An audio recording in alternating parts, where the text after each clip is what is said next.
শুনবানি সুন্দর কাহিনী, আরো শুনবানি সুন্দর কাহিনী।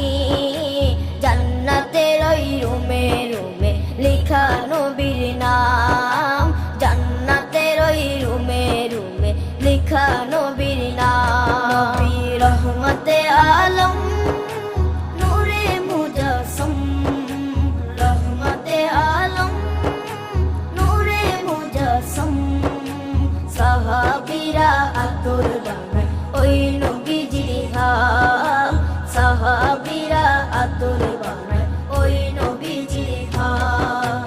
সাহাবীরা আতর লাগায় ওই নবীজির ঘাম, সাহাবীরা আতর লাগায় ওই নবীজির ঘাম। ও স্তনে হান্নানা একটা খেজুর গাছের নাম।